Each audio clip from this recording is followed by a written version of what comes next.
नमस्कार, city post live में आपका स्वागत है। मैं हूं अनुराग। चिराग पासवान को पापा की याद आई है और वो एक बार फिर भावुक हो गए हैं।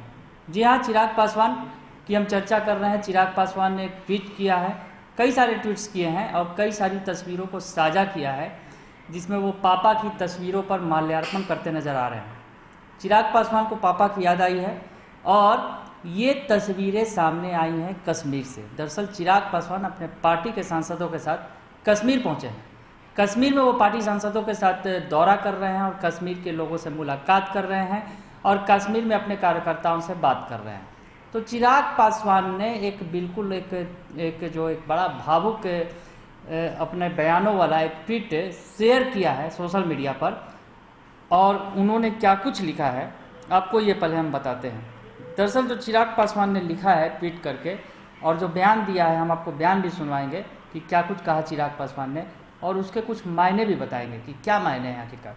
तो चिराग पासवान ने, मेरा देश और हर प्रदेश आगे बढ़े, यही मेरी और मेरे तरह हर सच्चे देशभक्त की चाहत है। ये पहली लाइन लिखी है उन्होंने, एक ट्वीट जो किया है जिसमें उन्होंने बयान दिया है। कश्मीर में लोगों के बीच वो बोल रहे हैं। इसमें उन्होंने लिखा है, मेरा देश और हर प्रदेश आगे बढ़े, यही मेरी और मेरे तरह हर सच्चे देशभक्त की चाहत है। कश्मीर का हर युवा भारत का बेटा है। कश्मीर ने पहले ही बहुत कुछ खो दिया और अब नहीं खोने देना है। तो जो वो बयान दे रहे हैं, जहां वो युवाओं से बात कर रहे हैं, दरअसल कश्मीर के लोगों से, पार्टी कार्यकर्ताओं से, और वहां पर वो ये बातें कह रहे हैं। तो क्या कुछ कह रहे हैं आप सुनिए। पार्टी को आगे लेकर जाने की जिम्मेदारी, बल्कि पापा के सपनों को, उनके विचारों को भी आगे लेकर जाने की जिम्मेदारी कहीं ना कहीं मुझ पर आई। आप लोगों के साथ से, आप लोगों के प्यार से और पूरी हिम्मत से कोशिश कर रहा हूं कि पापा के सपनों को, उनके विचारों को घर घर तक, हर एक व्यक्ति तक लेकर जाऊं। आज जब मैं यहां आप लोगों के बीच आया हूं, महसूस कर रहा हूं, क्योंकि आज से कुछ समय पहले भी मैं यहां पर आया था।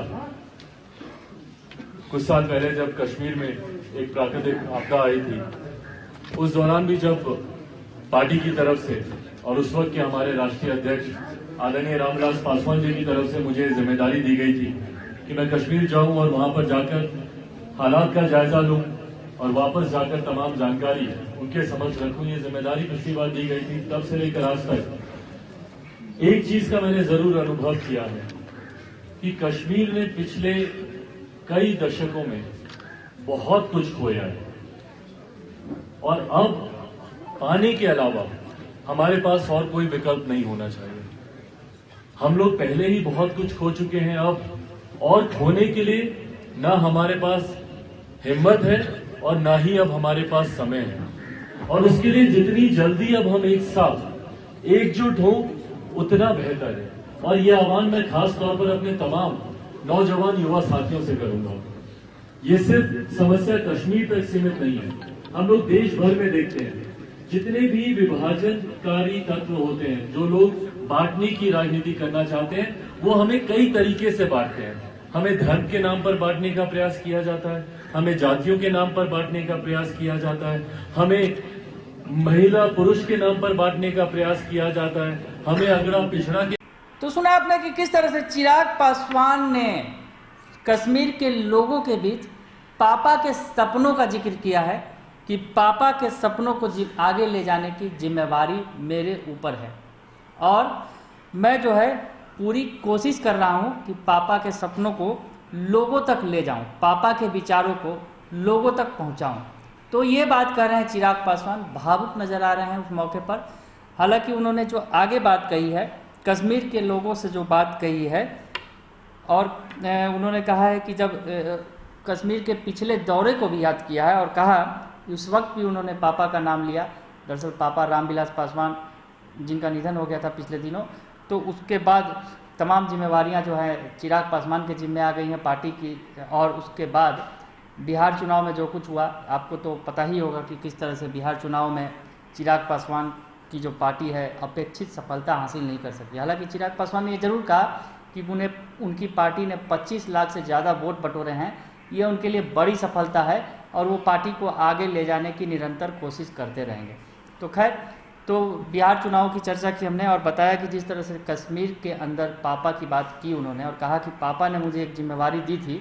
जब पापा पार्टी के अध्यक्ष थे तो उन्होंने मुझे भेजा था कश्मीर के लोगों के बीच, जब उस वक्त कश्मीर में प्राकृतिक आपदा आई थी। तो कश्मीर में जो वो आए और उसके बाद उन्होंने, और पिछले दिनों जब आए थे, पिछली बार जब आए थे और अब आए हैं, इतने दिनों में वो क्या महसूस कर रहे हैं उसे भी उन्होंने बयां किया है। इस बयान में जो आपको हमने सुनवाया, तो उस जो बयान में उन्होंने जो कुछ कहा है वो भी हम आपको बताएं। और उन्होंने कहा कि कश्मीर ने पिछले कई दशकों में बहुत कुछ खोया है और अब पाने के लिए हमारे पास और कोई विकल्प नहीं होना चाहिए। हम लोग पहले ही बहुत कुछ खो चुके हैं, अब खोने के लिए हमारे पास न हिम्मत है न समय है। हम जल्दी एकजुट हों। और खासकर उन्होंने नौजवानों से अपील की कि देश भर में ये समस्या है कि बांटने की राजनीति चल रही है और जातियों के नाम पर बांटने का प्रयास हो रहा है, धर्म के नाम पर बांटने का प्रयास हो रहा है। ये तमाम बातें कहते हुए चिराग पासवान भावुक नजर आए।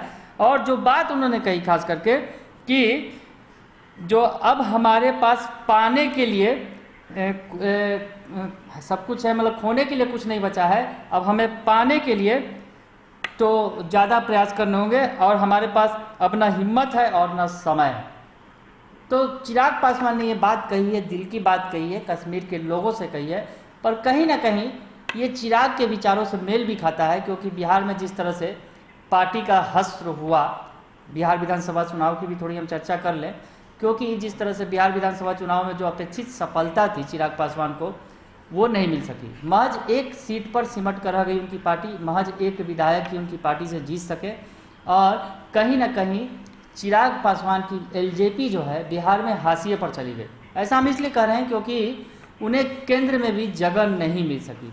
पापा यानी रामविलास पासवान के निधन के बाद उम्मीद थी कि चिराग पासवान को केंद्र में मंत्री बनाया जाएगा, लेकिन मामला अभी तक अटका पड़ा है और चिराग पासवान एनडीए में है कि नहीं, इस पर भी सस्पेंस है। हालांकि बिहार के अंदर जेडीयू ने साफ साफ कह दिया है कि चिराग पासवान एनडीए का हिस्सा नहीं है, न वो बिहार में एनडीए का हिस्सा है और न ही केंद्र में हिस्सा है, क्योंकि चिराग पासवान ने बिहार के चुनावों में सबसे ज़्यादा नुकसान पहुंचाया एनडीए को। और एनडीए अगर आज इस मुहाने पर खड़ा है कि वो बहुमत से का आस ही पास है, बहुमत के काफ़ी करीब है, अच्छी सीटें नहीं आ पाई हैं जितनी चाहिए थी, तो उसके लिए कहीं ना कहीं चिराग पासवान जिम्मेवार हैं। ये बातें पिछले दिनों बार बार चर्चा में आती रही थी।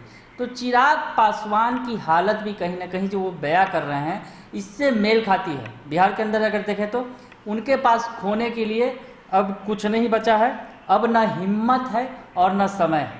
चिराग पासवान की बातों को हम कोरिलेट कर रहे हैं बिहार से, कश्मीर में है, हालांकि वो कश्मीर के लोगों से बात कर रहे हैं, पर चिराग पासवान भावुक भी हैं, पिता को भी याद कर रहे हैं और साथ ही साथ कह रहे हैं कि अब न हिम्मत बचा है और न समय है। तो कहीं ना कहीं चिराग पासवान की मन की व्यथा भी निकल कर सामने आ गई कि वो बिहार में जो कुछ हुआ या फिर उनकी पार्टी के साथ जो कुछ हुआ, जो हश्र हुआ, वो कहीं ना कहीं दुखी हैं और कश्मीर में इसे याद करते हुए उनके मन की भड़ास सामने आई। अगर आपको ये खबर अच्छी लगे तो इसे ज़रूर लाइक करें, सब्सक्राइब करें और शेयर करना ना भूलें। धन्यवाद।